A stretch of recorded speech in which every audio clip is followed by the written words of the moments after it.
One of the essential customization features in Xenoblade 3 is the gem system. Even if it may not seem like a difficult system to understand, it can be difficult to decide what gems to invest in and use in your playthrough when you only have 3 slots total. Farming for some of the later enemy drops for gems can also be a bit of a pain without some proper strategies, so in this video I want to discuss and explain the gem system, talk about all of the gems and how useful they are, and showcase how to effectively grind materials for later levels of gem crafting, mostly gems level 8 through 10, which require a pretty absurd amount of materials. If you enjoy guides like these and want to see more Xenoblade 3 content, make sure to subscribe to the channel as it does help me out so much. Let's get into it. So first things first, the gem system in this game is somewhat similar to an upgrade equipment feature. If you go to any campsite, you will have the ability to do gem crafting. Gems are equipable bonuses for the characters in combat. Essentially, this game has a list of 20 different possible gems, and each gem will start off at level 1, and you will need to gather materials to craft more subsequent levels all the way up to level 10 maximum for the gem that is the strongest. You can equip up to 3 of these 20 gems in the menu to each character to boost your combat abilities. You are free to reuse the same gem on all characters if you want as well. Among these abilities include flat stat boosts, as well as some strong unique effects that can be very helpful. The major limitation to gems, compared to something like accessories, is that you are limited by how strong your gems are based on if you can craft them or not, which means you need to find the proper materials. We'll get more into that part later. I want to focus on all of the gems and talk about their effects first. The gems seem divided into 4 categories, with one line focusing on tanking, one on attack, one on healing, and one that seems diverse with extra effects. In our first column, here are gems that are designed for tank classes to increase their tanking abilities. The first one is a very simple agility increase. This starts at a minimum of 10 and will go all the way up to 35 at max rank. Agility has traditionally been a pretty strong stat, and evasion can be very powerful for a tank since not getting hit at all means aggro will be reduced at an even lower rate, and healers will have less to worry about as well. Mio's primary class is an agility tank, and thus flat agility can be pretty helpful when boosted by other effects to give her or anyone else using her class the highest evasion rate possible. I haven't seen any perfect dodge tank that evades absolutely everything as of yet, but with enough agility stacking, Mio can do a pretty solid job at evading most things, and as such this can be a useful gem for those types of classes. The second gem is designed to be a bit more for face tank type characters. This increases block rates by 5 percentage points at minimum and 30 percentage points at max. Not 30%, but 30 percentage points. This means it will flatly raise how often you will guard by 30% when maxed out. Lower levels effects of this gem are not too strong, and I'd say it's definitely one that scales a lot better the higher level it is. Blocking an attack will reduce damage taken of the attack by half, so it is a good way to get some free damage reduction. Tanks that already have a high guard rate could really hit a strong block rate with this effect if they have a reliable way to keep aggro. This could mean the difference between a tank blocking 4 out of every 10 attacks to blocking 7 out of every 10 attacks, which is a significant effect. That said, at low levels it won't affect how much damage you take too much, and it still may not absolutely be essential. If the tank has trouble keeping aggro, then this effect is not going to end up being that strong at all, so that's something to keep in mind. Next up, we have Ultimate Counter, which will deal a percentage of attack damage every time the character takes damage. This is essentially a spike damage effect, and to get the total amount of damage, you just multiply the attack stat of your character by the percentage. In this case, Mio's 993 turns into 2,780 spike damage because we have a 280% multiplier. This shows up as a purple number when the attack connects. Typically, this effect isn't that strong compared to how good art damage normally is by comparison, and it's even weaker if you don't invest in any attack on tanks. I'd say this gem is okay in the early game, but it scales very poorly as damage numbers get higher and higher, while attack continues to scale more linearly. Brimming Spirit is the next gem, which is an increase to aggro generated when using art, a 20% increase at minimum, and a 45% increase at maximum. This skill is okay. Boosting aggro gain can absolutely be very valuable for a tank, but if you have sufficient damage already, and if you are controlling the tank classes yourself, you can likely get aggro without this, which would make this effect not that strong at all. Tanks generally have built-in ways of getting aggro into their kits as well. You can also get more aggro by doing more damage, and in many cases you can gain more aggro from that. And I'd say one gem effect later on will completely invalidate this, which I'll explain later when we get to it. Doing more damage means you will also be killing the enemy quicker. Perilous Presence is next. This allows you to start the battle with aggro already, and presumably it has a higher aggro value the higher level of the gem it is. A gem like this is very niche for situations where you need to avoid a one-shot on your primary controlled character at all costs for some reason early on in a fight. In a longer drawn-out boss battle, this effect is not going to be great, and I can't recommend it over other ways of getting aggro. The next column is the attack-based column, and the first gem just increases the attack stat by a flat amount, 20 at level 1 and 70 at level 10. Since there's no stat like Blade Auto Attack invalidating the standard attack stat in this game, and I can assume all damage calculations are just based on the attack stat, then a flat boost to attack is actually going to be a pretty strong effect, and a decent damage increase on everything you do. This is pretty much a universally useful gem for all attacker and tank classes that you can just fit on whenever if you don't know what else to use. Extra attack is never going to be something that is bad, so this will always be a useful gem.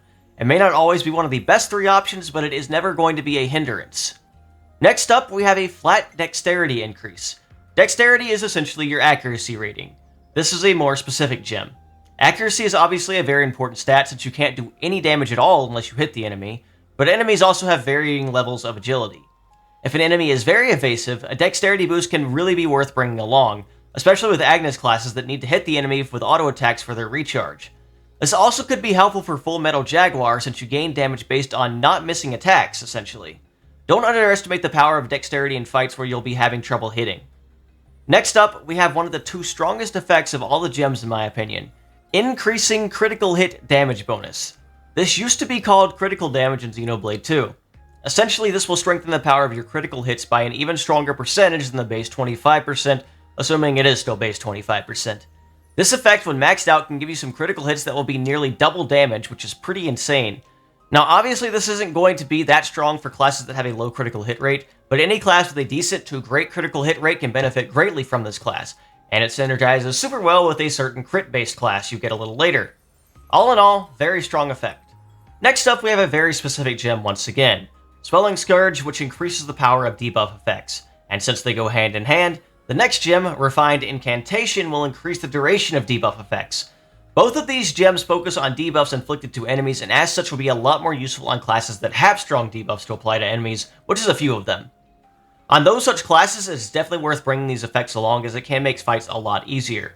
If you can only fit one, I'd say Duration is probably more useful than Power to keep an enemy weaker for longer, but ultimately that decision is up to you since either would be helpful. Next up, we have the healing-based column, and the first effect is just increasing the healing stat, which simply makes your heal stronger. I don't personally see the need for this skill, because most healing has been fine for me throughout the game, but if you're playing on hard mode, it could be a lot more useful. But even then, I'd say another one of these is likely going to be a better option in most situations. Overall, run this on a healer if you really need the extra power for your heals. Next up is Soothing Breath. This increases the healing stat by a much smaller amount, but it also lets you revive allies with more health than they would have had otherwise. I don't think revival health is all that high to begin with, so a 45% increase is not going to have a major impact, especially since the newly revived character shouldn't have aggro anyway, and should hopefully be healed up before anything detrimental happens again. Just watch out for some AoE attacks. This next gem I actually find much more useful. Life-Saving Expertise will increase the speed of reviving allies and also gives a slight bonus to healing. Since full revives can take quite a bit, being able to do it in nearly half the time is very helpful in a game with 6 party members that are much squishier overall than in previous games. This can also synergize well with one such accessory which restores your arts completely when you revive a character, making it so you can instantly heal anyone you revive and do it again if people are still dying. Overall, in this type of game, this is a good ability and helps a lot more than you might think, since it allows healers to do additional things, it's more time to be attacking and healing, and it also keeps the rest of your party alive for more total time for more damage as well. Very much worth having this ability on healers. The next 2 skills also go hand in hand, and are kind of the reverse of the debuff skills. In this game, we have Swelling Blessing, which boosts the power of buff effects issued, and Refined Blessing, which extends the duration of buff effects. On any healer that has a strong party-wide buff or 2, these are very strong abilities to bring along, even more so than debuffs since enemies can actually resist debuffs, but you can always get your buffs. And especially if you're using the Signifier class, it will turn the game into absolute comedy with all the strong buff stacking you can do. Overall, really strong abilities on the classes that have buffs, and our final column here seems to be a mix and match of a lot of different types of abilities and effects. The first of these is a flat stat boost to maximum health. If you find yourself needing more survivability, especially on the lower health healers, this can be a good gem to run. Face tanks could also use this if needed, since more health means you can do your job of not dying even better. Overall, a decent effect and situationally good. Next up, we have Steady Striker, which shortens auto attack interval, or the time between auto attacks. Honestly, I don't find this to be too useful in this game. Auto attacks aren't really a major source of damage in this game, and attacking faster only serves to benefit Agnes Arts, which already have an advantage even without an effect like this, so you'd still be waiting for Fusion Arts if you wanted to use those anyway. Not to mention canceling Arts restores Arts for those classes as well. This might be something to run if you're using a lot of longer cooldown Agnes Arts and really need to keep your cooldowns up as much as possible, but overall it's probably not going to be the most worthwhile effect outside of maybe one class that gets some bonuses from auto-attacking fast. Similarly, Double Strike gives a chance of attacking twice per auto-attack, which again, only really serves to help Agnes Arts come off cooldown faster. Auto-attack damage just isn't going to be as strong as art damage, especially because of this next effect, Empowered Combo, which is one of the 2 best gems on this chart. When canceling out of an auto-attack or an art into another art, damage will be boosted by 25% at minimum and 75% at maximum. This is a very strong effect, and unlike critical damage, works well with essentially every class that wants to do damage. This is another reason the aggro gain art on Art's gem isn't that great, since you could just get more damage from your art by running this, which translates to more aggro. The one negative of this is that it doesn't apply in chain attacks, that you can't cancel there, unfortunately. But outside of chain attacks, this is a universally amazing gem for attackers and defenders alike, sometimes even healers too. I'd recommend it on most setups. The final gem is Disperse Bloodlust, which just acts to reduce aggro gain when using arts. This is only a problem if you are playing an attacker and just out-damaging your AI teammates by a mile and can afford to give up a gem slot for it to actually stay alive in fights. All in all, I'd say this is kind of an obligation gem rather than something you'd actually want to use, if that makes sense, and hopefully the rest of your team can keep aggro if you set them up properly. Or you can just swap to tank yourself to ensure good aggro before swapping to an attacker. So those are all of the possible effects of gems in this game, and as stated, you can equip any 3 you want on anyone, provided you're level 40 to have all 3 slots, of course. So with that done, I want to showcase a quick grinding method to get these materials for later levels faster. As you likely won't be doing this until much later in the game, I may be using arts from spoiler weapons to kind of show this off, so please be careful of that. I will not show any heroes themselves. I'm not going to say where you can find all the materials because there's just way too much, but the good news is basically any high-level enemy of the type you're looking for can likely drop the material you need, so just be on the lookout when playing. You can also pin the items for a gem you want to crack with the plus button to know when you need to get one of the materials needed. I'm sure the wiki will be updated, or a spreadsheet will be made for all of this stuff before long to help find material locations. As far as how to actually get the materials when you find the correct enemies, first you are going to want to cook with Manana to get the best possible enemy item drop boost effect. This will ensure you get more items and more chances for the stuff you need. Next, you're going to want to set up your party to stack as many effects of the burst combo as possible. This means break, topple, daze, and burst effects everywhere. Use your master art slots to help, and just try to get like 3 or 4 of each effect. Do not bring launch or smash, we only want burst. Every time you apply burst on an enemy, it will drop items. This is a very efficient method in getting a lot of drops very fast. I'd also recommend running the Break Brooch on any character that you have with a break art, assuming you have enough, or just on the characters that have the shortest cooldown breaks or the strongest breaks. Running increased duration on topple and daze can also help you keep the enemy in the state for longer so you can get to the burst. Now, normal enemies can die pretty quickly, so I'd recommend finding an elite monster. Usually there's always going to be one nearby.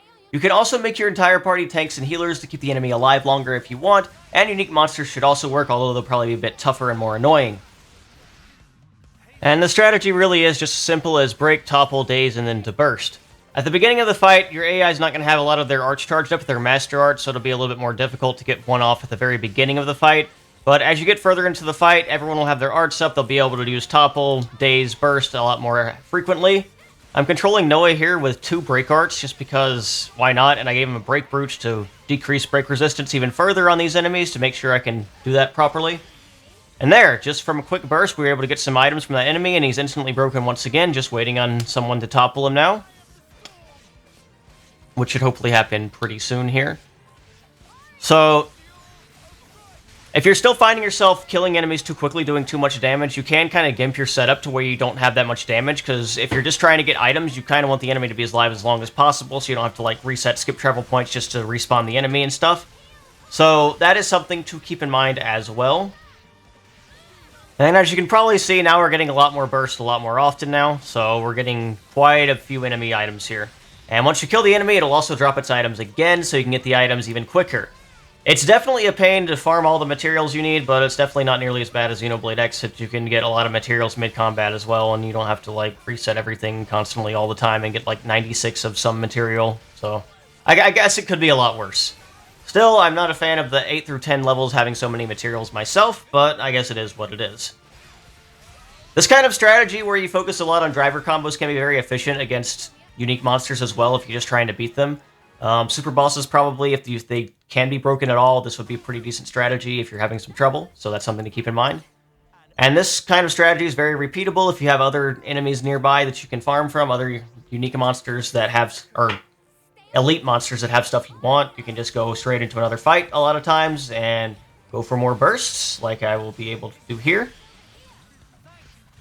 And get more Igna items that we really, really want for something. Although I don't really need them at this point, I'm just showing it off. Regardless, there's a daze, and we can get a burst very quickly with Noah here and get some items. That's really all there is to it, to this kind of strategy here. Just, very, very similar to Smash combo farming for core crystals in Xenoblade 2. So if you're familiar with that, you can do this just fine.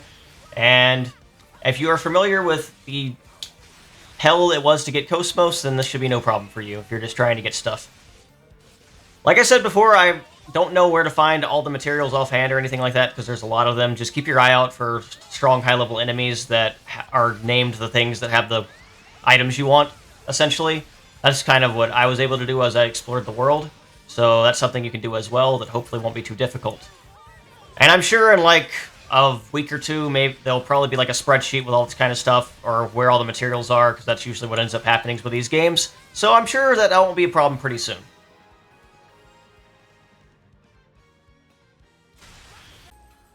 That should cover it for this guide and explanation, so I really hope you guys learned something from this, and please look forward to more guides on Xenoblade Chronicles 3 coming very soon. I plan to cover all classes, I'll probably talk about the best accessories, I'll probably talk about the heroes themselves and kind of the bonuses they bring to combat with chain attacks and all the like, so you will be able to understand this game very, very well by the time I'm done, and eventually we'll probably do like a class tier list as well, because why not?